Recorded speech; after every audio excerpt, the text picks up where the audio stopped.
Hello. Today I'm going to talk about the reductive possibility, the fourth chapter of Berger's Heretical Imperative.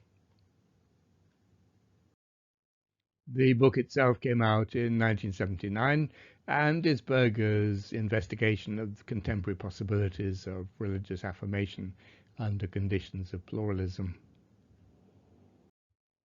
So the chapter has 5 sections, and I'm going to talk about the first 2 today and then the others later. So, first of all, situatedness.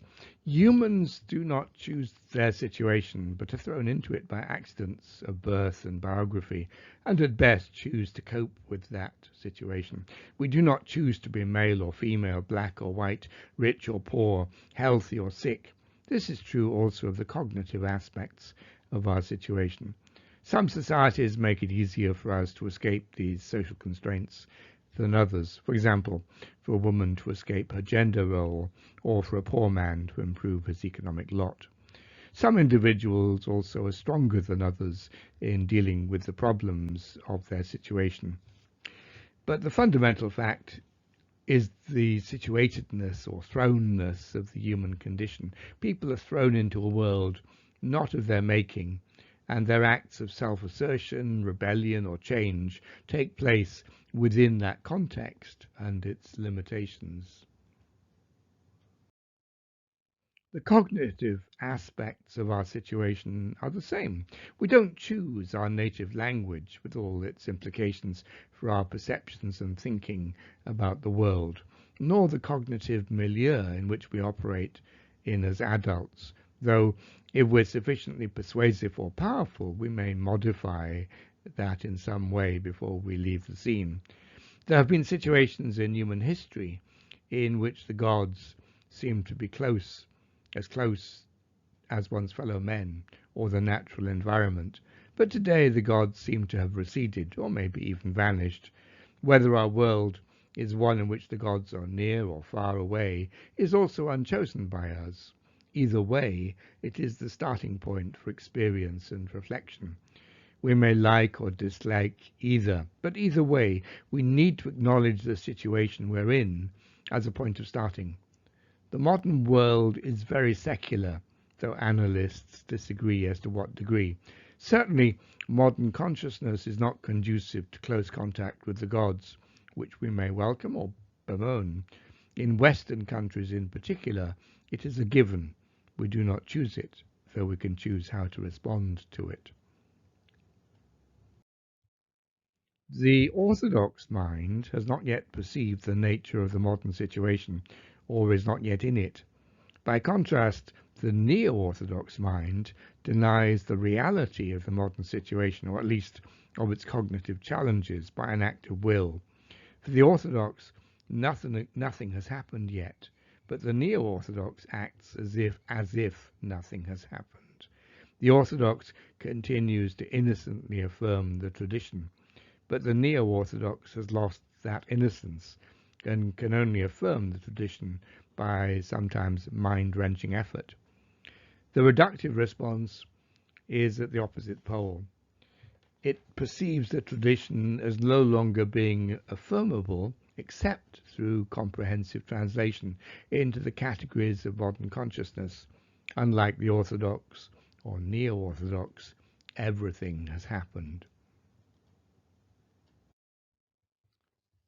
Nietzsche's classic statement that God is dead is the most radical form of this. But in the 1960s, the Death of God movement in American Protestant theology restated that view, as by Thomas Altizer. Theology, he thought, today must accept the destiny of history and see the death of God as an historical event in our cosmos, history, and existence. Altizer saw that affirmation as a starting point for theological reflection, unlike Nietzsche and others who saw it as making all further theologizing or affirmation of Christian faith meaningless. But for Altizer and others like him, continued belief and reflection as Christians was still possible, though necessarily radical in nature. Bargaining with modernity. The reductive possibility is not some Platonic abstraction, but is based on pre-theoretical experience and its specific plausibility structures, which can be analyzed sociologically. It occurs in a situation in which religious traditions, including one's own, have become dim. This impacts both intellectuals and those who rarely read books and never write them. Famously, Gabriel LeBras, the pioneering French sociologist, began to study the impact of urban life on religion in the 1930s, for example, of rural Bretons, traditionally very strong Catholics, who moved to Paris and became non-practitioners or even agnostics. This wasn't magic. There was no place in the Gare du Nord where they suddenly changed. Rather, the plausibility structure of traditional belief and practice were severely weakened by migration. Under modernity, there's an adversary relationship between a socially dominant secularity and religious consciousness. The dominant secularity presses on the religious consciousness. This need not be overt social pressure, such as disapproval, ridicule, or persecution. Rather, there's a gap between the cognitive presuppositions of the religious consciousness and that of the surrounding social milieu. In Paris, metropolitanism is more powerful than the low-status subculture of the Breton migrants. Under this pressure, some, both intellectuals and ordinary people, give in to it, giving up the now cognitively deviant beliefs and practices of their religious background. Some do this very loudly, but most do it unobtrusively, in implicit withdrawal.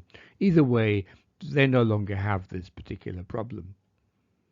But others don't want to give up their tradition so easily, whether out of habit, sentimental attachment, or the desire to remain faithful to what had been an experience of truth for them.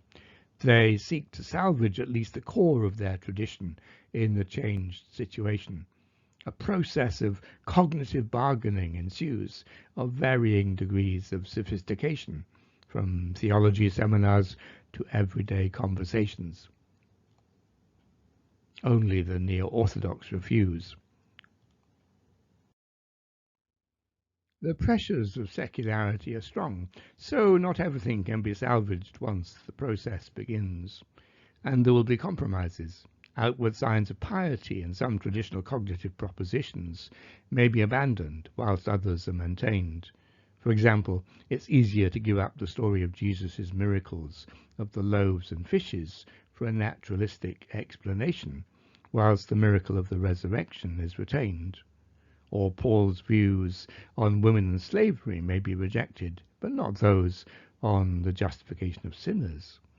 The built-in problem with this process is that secularity is very demanding. Like all dominant worldviews, it is hard to stop. The history of Protestant theology since Schleiermacher can be described as a process of cognitive bargaining, a strategy of orderly retreat, perhaps. Berger doesn't condemn this bargaining. Some was inevitable, and it's not always easy to draw a sharp line between compromise and surrender. But when it reaches the point of abandoning all aspects of the tradition deemed incompatible with the cognitive assumptions of modernity, we can speak of genuine reduction. Bargaining away mythology. Here, Berger looks at the work of Rudolf Bultmann. We can take, as in the Neo-Orthodox chapter, one prominent example from recent Protestant thought. During World War II, Bultmann proposed a program of demythologization. This produced violent argument for the next decade and beyond. Bultmann first proposed his program in an essay late in the war, New Testament and Mythology, which was circulated in mimeographed form to a small number of theologians. The Nazis at that time had stopped almost all theological publishing because of paper shortages, I think. At the end of World War II, it emerged into the wider view, provoking a storm of controversy within and beyond the German-speaking world. The great impact of the essay was partly due to Bultmann's status as a leading New Testament scholar since the 1920s, and he was widely regarded as the foremost of his generation. He was also a leading Lutheran and university professor, and belonged to the Confessing Church, which resisted the Nazis. There was surprise that after Barth seemed to have buried liberalism, Bultmann had revived it. For Bultmann, his project was urgent and essential if the Protestant Church was going to survive in the post-war world. We now need to look at this question of mythology. For Bultmann, mythology was a pattern of thought in which the otherworldly is represented as acting within the world and super-empirical forces penetrate the empirical reality, interfering with events in nature. The human personality in this world is constantly open to otherworldly influences, gods, demons, miracles, and magic, the belief that individuals can be possessed by sacred or demonic spirits. This was based on a cosmology in which human life was part of a world that contained both natural and supernatural. Thus, the three-story universe of the Bible, with one world impacted by both heaven and hell. This mythology, however, conflicts very sharply with the modern view shaped by science, in which the universe is a closed system of empirical causalities, and the human personality is not impacted by supernatural forces.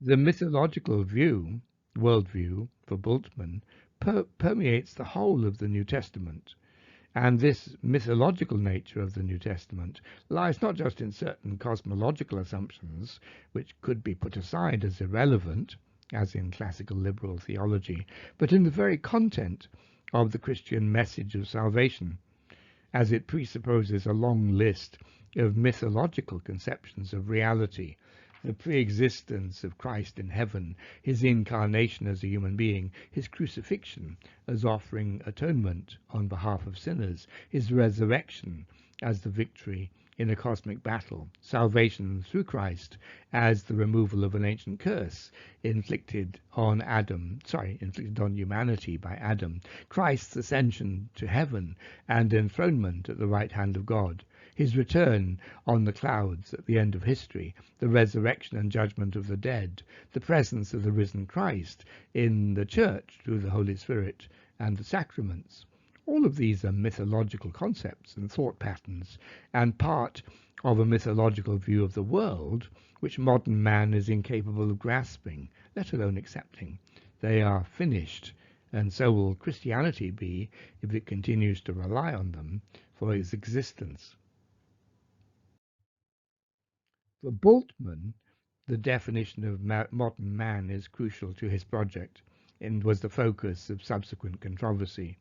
His view was negative. Man's view of the world is determined by his historical situation. He can't choose it. Today we can't think in mythological terms because of the triumph of science. It was self-deluded to try to convince oneself to accept the mythology of the New Testament.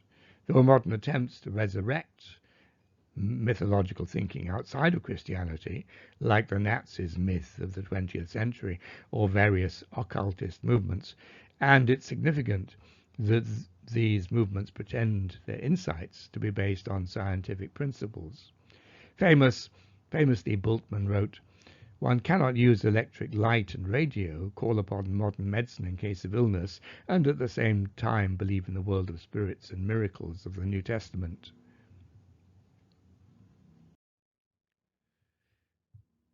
Modern faith.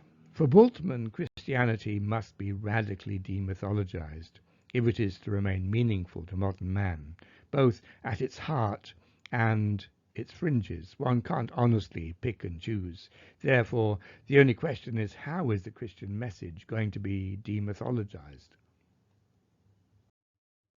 Classical liberalism had engaged in partial demythologization, translating the Christian message into ethics or mystical experience. It was Jesus' ethics or the mystical experience of communion with God which was central. But this was false for Bultmann. Both the ethical and mystical translations abandoned the core of Christianity. He employed existential philosophy, as per Martin Heidegger, for his answer. It was not the historical details of the New Testament which were important, but their significance for our individual existence. Belief in the risen Christ is independent of empirical facts. We live in permanent anxiety because of our impermanence. We can't free ourselves, but only have faith in the kerygma, the core of Christian belief, such that the anguish of the world fades away. This requires a leap of faith, an act of will, not a mystical or psychological experience, which the believer experiences as a free gift of God's grace, which is beyond logic or empirical verification. This is free from a mythological worldview and is profoundly relevant to us in the modern situation. The Christian life is located in this world and is neither a supernatural process nor verified by the miraculous. Bultmann's approach implies secularization. The Easter faith in the resurrection is not based on a historical event, but we do not need to fixate on the empty tomb. What is important is what the individual Christian experiences today, not some historical events 2,000 years ago. We no longer have to perform mental acrobatics in reading the Bible. The Christian message is beyond history. Like Barth's, Bultmann's notion of faith is empirically unfalsifiable. So thank you for listening, and also many thanks to my patrons, Sina Fazel, David Langness, Anthony Lee, Ian Palin, Johannes Rosenbaum, Steve Scholl, Ismail Valesco, Tobias Wetter, Tricia Williams, Jonah Winters, and Gloria Yazdani. You're very welcome to support my channel. Do please like, comment, and share if you will. Subscribe if you want to be notified of future videos, and I'll give the Patreon and PayPal links below if you want to provide practical support. Next week, we'll continue this chapter talking about a translation model.